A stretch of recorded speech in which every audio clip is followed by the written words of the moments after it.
ফিলিস্তিনে গণহত্যাকারী ইসরায়েলের বিরুদ্ধে বাংলাদেশের রাজধানী ঢাকায় অনুষ্ঠিত মার্চ ফর গাজা। আপনারা দেখতে পাচ্ছেন বিশাল গণজমায়েত। বাংলাদেশের স্বাধীনতার ইতিহাসে এত বড় জমায়েত মনে হয়নি। দল মত নির্বিশেষে সাধারণ জনগণের অংশগ্রহণে উক্ত গণজমায়েতটি অনুষ্ঠিত হয়েছিল 12 এপ্রিল 2025 ঢাকা, বাংলাদেশ।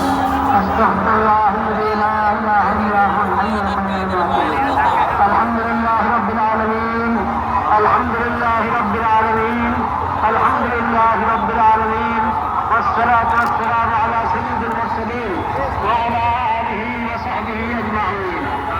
ربنا ظلمنا أنفسنا وإن لم تغفر لنا وترحمنا لنكونن من الخاسرين.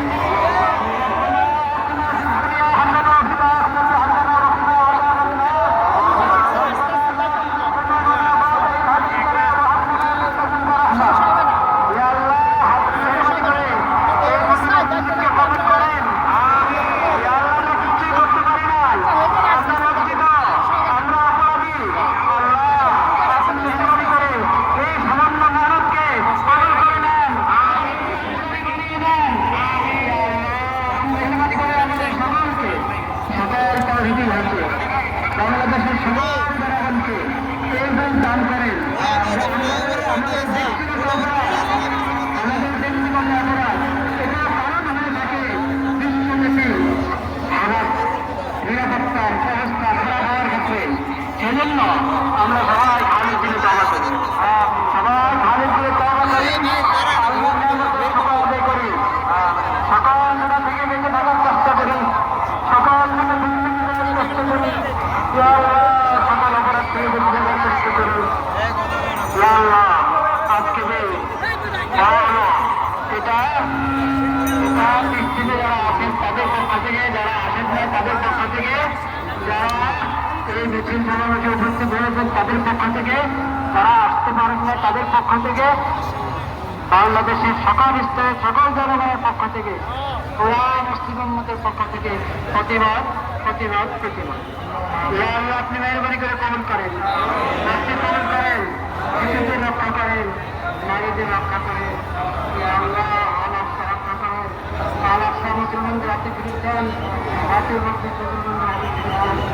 আল্লাহ কবুল করেন, পবিত্র শাহাদাতের উসিলা আমাদের সবাইকে কবুল করেন।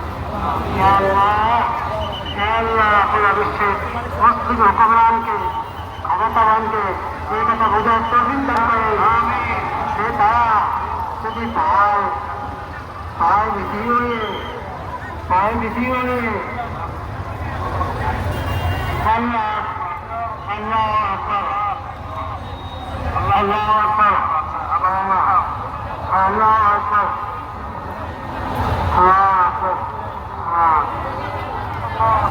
يا رب يا كريم سبحان ربك رب العزة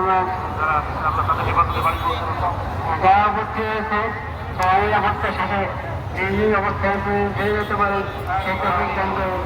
আমিন ইয়া রাব্বাল আলামিন, আমিন ইয়া রাব্বাল আলামিন, আমিন। আলহামদুলিল্লাহ রাব্বিল আলামিন, আমিন। ফিলিস্তিনের সবাই যাবেন,